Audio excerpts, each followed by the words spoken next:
It's been a year since we got married, and it's about time to say goodbye to this lifestyle. It really felt like forever. I'm so done with sharing the same air as Emily. Hearing Jake and Lily's conversation from the living room, I was suddenly startled and caught my breath.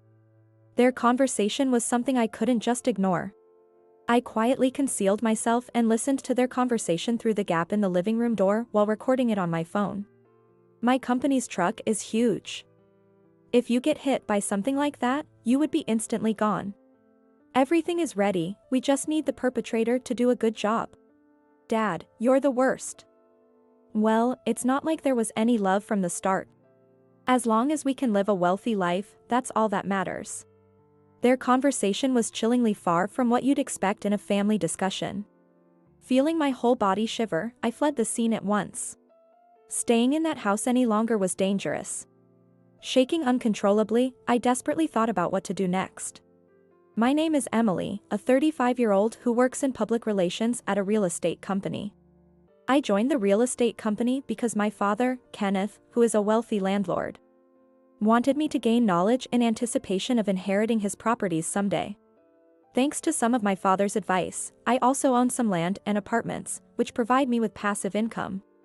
I was placed in the public relations role following a suggestion from my boss, Kevin. I spent my 20s in sales, but I was rotated to public relations to learn the ropes. Both sales and public relations are fulfilling, and I work from early in the morning till late at night. It was the advice from that Kevin over drinks that made me, such a workaholic, start to think about marriage. Emily, you're perfect at your job. So now, you just need to find a kind and loving husband. Kevin suggested with tipsy enthusiasm. Kay, a colleague, responded. That's a compliance violation. Kevin was rebuked and shunned. But I wasn't really upset about it. After all, Kevin was right. I too have a desire to get married. But if I say I haven't had the chance to think about marriage, would that sound like an excuse? Watch me find a wonderful husband. In a spirited response while tipsy, I agreed, though I had no idea that I would have a fiancé within a month. I met Jake at the same bar where I had the conversation about marriage with Kevin. Just 3 days after going out for drinks with Kevin and Kay, I found myself back at the same bar again. It's a popular spot near our office, frequented by most of our company's members. I actually enjoy drinking alone. So there I was, even though it was a Monday, sipping my beer alone. On a Monday night, the chances of running into other team members were slim. It was a strategic move. Hey, are you here alone? Mind if I join? The casual invitation came from a man seated next to me at the bar counter. Yes, sure. I was honestly very surprised. In my life, I've never been approached by a stranger like this. It's probably due to my appearance. To be blunt, I'm not what most would consider pretty. My round face and proportionally small facial features have always been my complexes. Yet here I was, at 35, for the first time in a pub being approached by a man, which was as surprising as it was pleasant. Most women would probably refuse such an invitation, but thanks to the alcohol, I readily agreed. Thanks. I'm Jake. I'm a long-haul truck driver. Nice to meet you. He casually asked for a handshake. Amused by his cheerful demeanor, I took his hand. I'm Emily. I work for a real estate company. Nice to meet you. Maybe I came off a bit formal. But Jake didn't seem to mind and started talking about himself. He asked about my personal life too, and soon I was caught up in his pace. I even ended up sharing that my father is a wealthy man, though I didn't have to. During our conversation, I found out that Jake and I are the same age. Delighted, I ended up sharing things I normally wouldn't with someone I just met. I'm embarrassed to say, I've never been in a relationship with a man before. At first, Jake was taken aback by my words. Why not date me then, he suggested casually, and I was utterly stunned. But come on, think of it as practice. Well, it was a strange turn of events, but at that moment, I was completely drunk. All right then, let's do it. Before I knew it, that was my response. And so, our relationship began just one day after we met. Surprisingly, things with Jake progressed smoothly, and about a month after we met, he proposed. I was shocked, but Jake argued that we're both 35 and it's better to move quickly, so I accepted his proposal without much resistance. I reported this to Kevin. "What? Emily, you're getting married," he exclaimed, almost dropping to the floor in surprise. "That's right. But I'll continue working just as hard." "Is that so?" "Well, congratulations." Was it my imagination, or did Kevin seem a bit down? Regardless, once our marriage was acknowledged by others, it felt like my married life with Jake was just around the corner. 2 weeks after the proposal, we got married. My parents were stunned but pleased with my hasty marriage. Although Jake may seem flippant and frivolous in his manner of speaking, he's actually very amiable and quickly makes friends with anyone. That's probably why my parents liked his character so much. After getting married, I moved into Jake's apartment. It was a small apartment, and honestly, it felt cramped compared to the apartment I lived in alone. "Come on in." I entered his apartment feeling somewhat apprehensive. Then, from the back of the room, I heard footsteps that made me jump. At first, I thought he might have a large dog, but it turned out to be the voice of a young girl. "Is this my new mom?" "Wow. Lily, don't react that way on your first meeting." Lily looked to be either in middle or high school. However, her hair was permed and she wore heavy makeup. She glared at me, who was clearly taken aback. "Oh, sorry. But..." I had a feeling I knew what Lily wanted to say. It was painfully clear that she was disappointed by the sight of a not particularly good-looking woman in her mid-30s entering her home. No, more importantly, what does this mean? I looked at Jake, demanding an explanation. "Ah, this is my daughter. She's 16. I didn't mention it, but I was married once before when I was 18. But really, that doesn't matter, right? Because it's you, Emily, that I love now. Marriage, a daughter." I had no idea. Words can't describe how shocked I was at the time. This could well fall into the category of marriage fraud, but having just married, I was simply overwhelmed and confused by this revelation. "I'm going out with my friends now," Lily said, leaving the scene swiftly. I brooded over the situation. "Emily, make some dinner," Jake requested without giving me a chance to think, pushing me into this distorted married life. Despite the unexpected revelation of Jake having a daughter, upon reflecting more calmly, it didn't seem all that bad. At 35, I might not be able to have my own children, and since Lily is already in high school, it's not like I have to raise her. I tried to look on the bright side as much as possible. However, our marriage life faced other problems. 3 months into our marriage, I started to wonder why Jake and I had not been intimate. We've never been intimate since we got together. We're newlyweds, not a couple that's been married for years. I felt lonely because Jake never approached me romantically. Jake, being a long-haul truck driver, had irregular hours at home. Yet, it's not like our days off never coincided. On his day shifts, we would go to bed together at night. Despite our mismatched life rhythms, the absence of intimacy made me wonder if it was because I was not attractive. After much worry, I mustered up the courage to subtly make a move on Jake. "Sorry, I'm tired, maybe next time." He brushed me off casually. With no experience in relationships, I couldn't press Jake further and went to sleep with my feelings of discontent. Still, I could have endured the lack of intimacy. But the problems didn't stop there. The cause was none other than Lily. As I mentioned earlier, Lily had a very flashy appearance, and her friends were just as loud. I was frequently called to Lily's school by teachers who warned me about the poor behavior of the friends she hung out with. Although the teachers, knowing I was a stepmother, showed some sympathy, Lily's face showed she didn't care if I was scolded in her place. Why was I the one to face this? I was deeply shocked. One day, Lily mentioned she was bringing friends home, and I had a bad feeling about it. When I returned home from work on a Friday night, there was Lily and 3 friends, lounging in the living room with snacks and soft drinks. Of course, they were part of the flashy group she always hung out with. It would have been fine if it ended there, but the floor was littered with snack crumbs, and stains from spilled drink had marked the carpet. The carpet was a recent purchase. I had chosen it carefully, thinking it would be perfect for the start of our married life. I was truly infuriated. "Hello, girls," I said, forcing a smile. And then the nagging words overflowed. "If you spill snacks and drinks, please clean it up properly, will you? You all were the ones scolded at school recently, right? If you don't start changing your attitudes, you're going to face tough times as adults. As an adult, it's my responsibility to discipline these kids." With that in mind, I spoke in what I believed to be a gentle tone. However, none of Lily's friends seemed remorseful after hearing my words. Instead, they looked at me curiously and whispered among themselves. "Is this the famous Emily? Didn't we meet her last time when we were called by the teacher? Oh, was that so?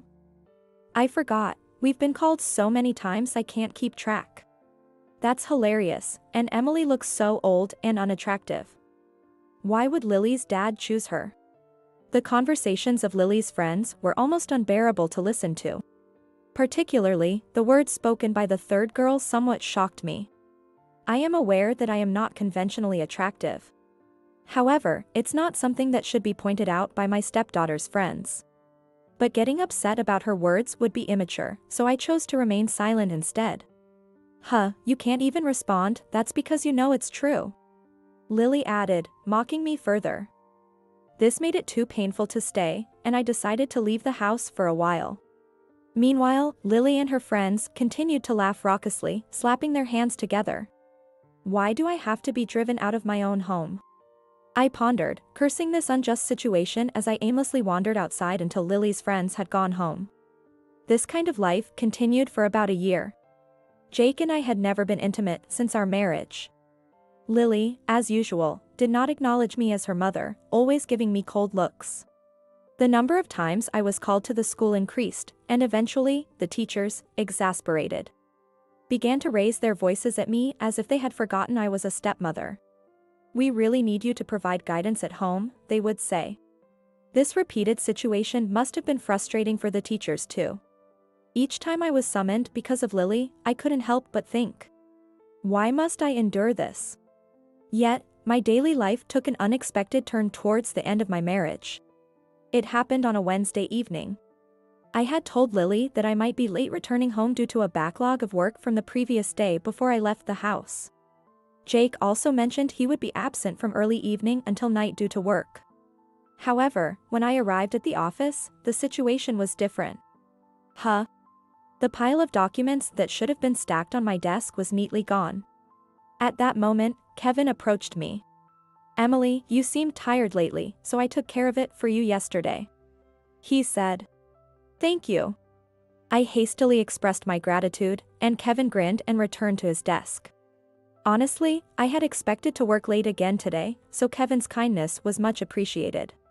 As a result, I didn't have to do any overtime, and in fact, since there was no other work left, I could go home a bit earlier than usual.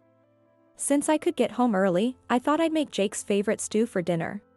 With that plan in mind, I arrived home, but something puzzled me. Jake's shoes, which should not have been there if he was supposed to be at work, were at the entrance.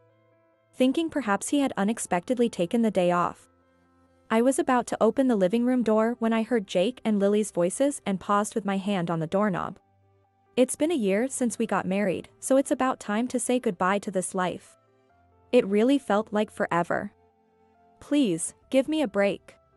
I just can't stand breathing the same air as Emily anymore. I was shocked to hear Jake and Lily's conversation from the living room. Say goodbye to this life. What could that mean? Their conversation was not something I could ignore.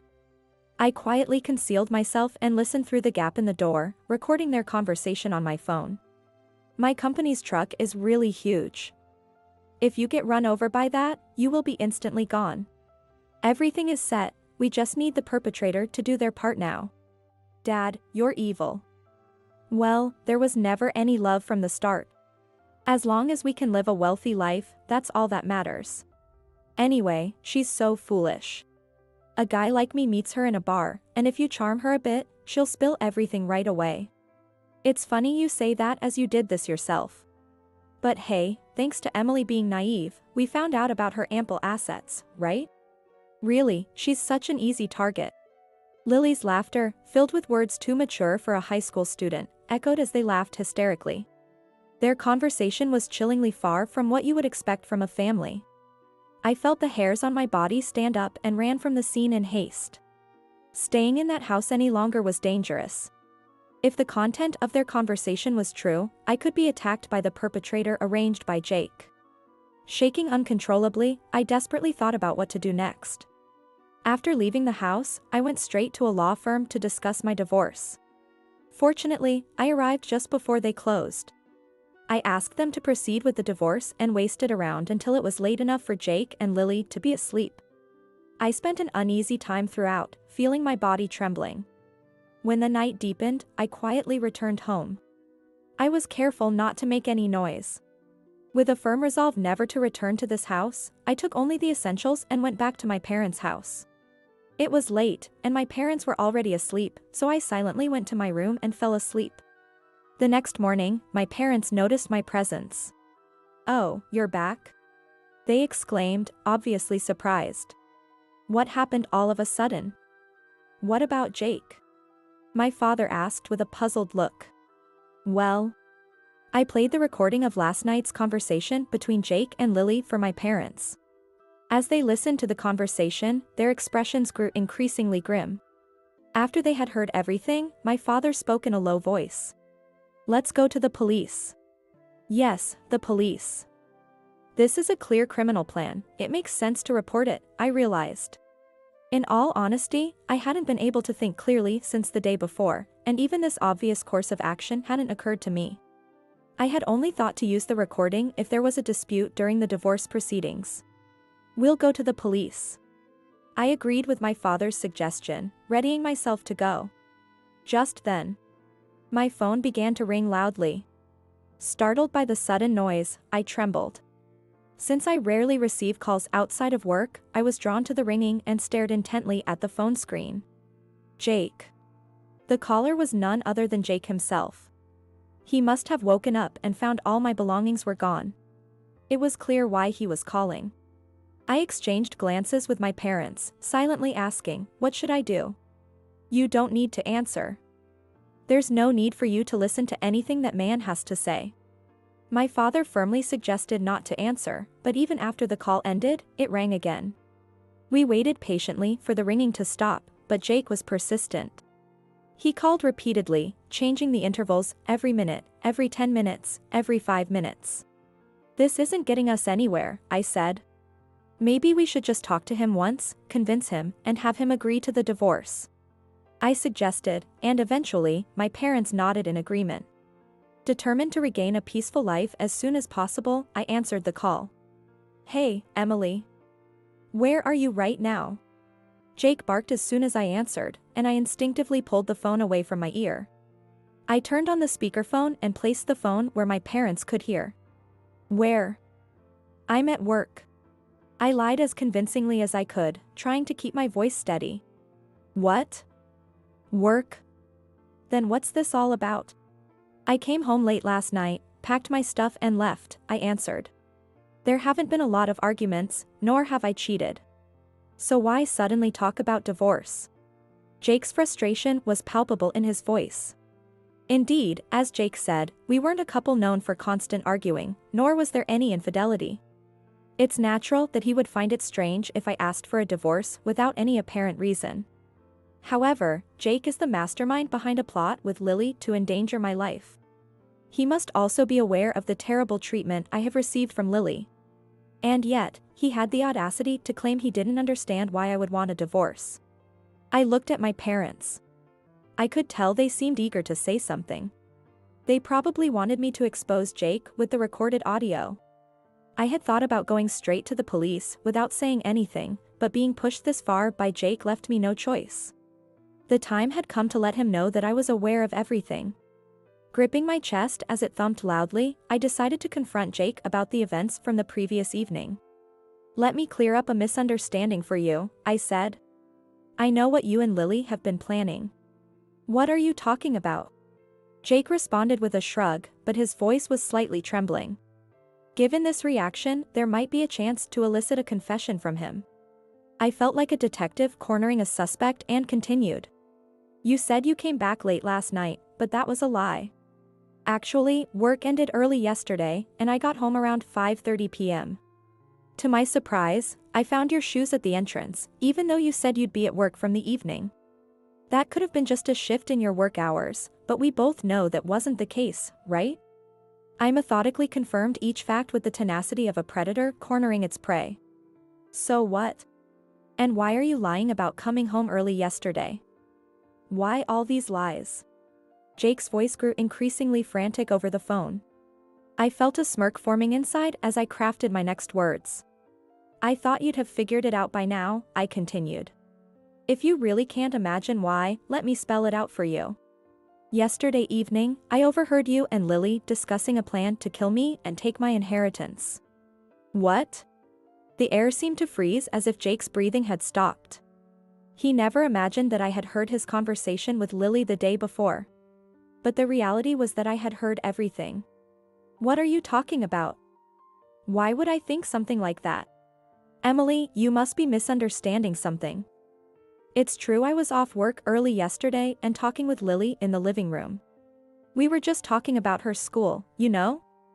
Emily, haven't you been very tired lately? Why would I ever think of harming you, Emily? I love you so much. Jake decided to play dumb, brazenly lying in an attempt to manipulate me. But of course, I wasn't going to fall for that. I didn't want to hear his insincere declarations of love. It seems like you don't believe a word I'm saying. Well, I'll send you the recording right now, take a listen. I made sure to record your conversation yesterday. What? It seemed this took Jake by surprise, as I could hear his shocked voice on the other end of the phone. Without delay, I sent Jake the recording. It seemed Jake was listening to the recording because there was a long silence before he responded. But from time to time, I could hear Jake muttering things like damn and a why, so I smirked, knowing that I had finally confronted him with the evidence. See, I told you. That's the proof. I'm thinking of going to the police now. This looks like a pretty serious criminal plan. I'm going to tell them my husband is planning to kill me, so brace yourself. After listening to the recording, I calmly informed Jake. Wait a minute. The police? What are you thinking? Even if this data is real, I haven't actually done anything yet. Let's start over. I won't think of anything weird anymore. I'll make sure Lily understands too. She's always been rude to you, right? That's what's bothering you? I'll let Lily live alone or whatever. But I don't have the money to let her live alone. Damn.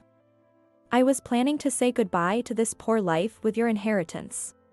Jake seemed to have admitted his guilt, but he didn't seem to have any intention of apologizing. If there really was love, he would have thought of me first and acted accordingly. Ultimately, I couldn't see a happy future with Jake, who only thought about money. I had completely given up on him. Staring into my parents' eyes, I took a deep breath. Jake, who do you think you are? Trying to reconcile after deceiving me, and sulking when things don't go your way. How rotten can you get? And isn't Lily also there with you, Jake? Plotting all this instead of going to school, I can't forgive her either. Yes. I had also noticed what I thought was Lily's breathing on the other end of the phone. What now? Sure enough, Lily's voice came through on the phone, making my parents gasp. I understand if you can't accept me as a mother. But I can't agree with you talking badly about me to your friends and joining your father's criminal plans. I'm planning to report you to the police too. Be prepared. What? Why should I have to deal with the police? It's my dad's fault for being poor. What did you say? As the two began to argue, I sighed in exasperation. You're both so noisy. Anyway, you're both heading to the police. By the way, my parents are here too, so there are plenty of witnesses. I spoke more firmly than usual, and Jake persisted. Hey. Wait a minute. If you're going to the police, at least apologize here. That's right. You've ruined our future plans. Jake and Lily said something that made me incredulous. What? I couldn't help but blurt out. It seems these two are rather dim-witted. Finally, the anger bubbling up inside me exploded. Why should I have to apologize to you too? It's you who should be apologizing. Don't ever bother me again. Goodbye. Without waiting for Jake and Lily's response, I ended the call on my own terms this time. This was for the best, right? Yeah. You did well. I can't believe Jake turned out to be such a terrible person. Anyway, I'm glad you are safe. Both of my parents let out sighs of relief.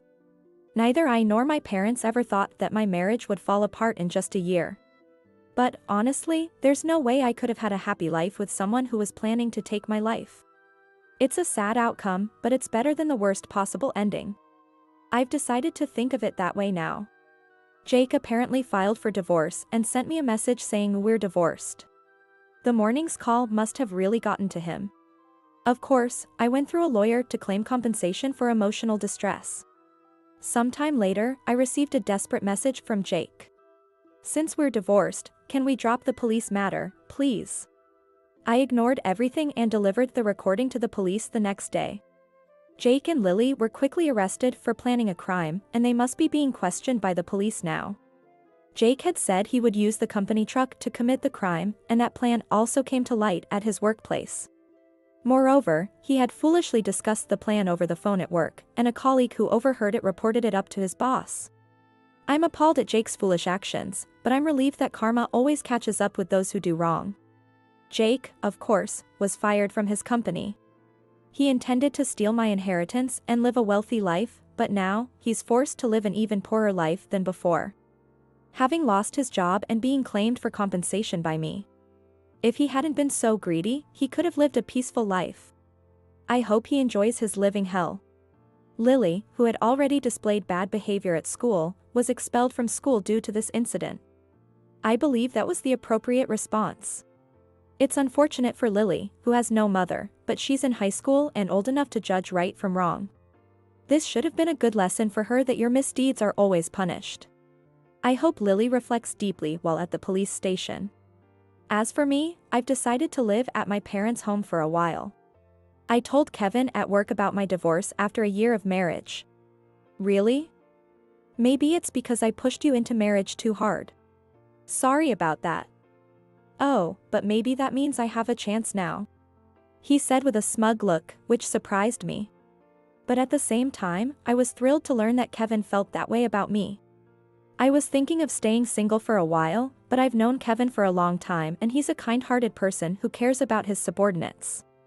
Feeling that it might be okay to slowly think about the future with him, I accepted his invitation for the weekend. I have no idea what the future holds, but the uncertainty makes it exciting, and I'm grateful to Kevin for reminding me of that.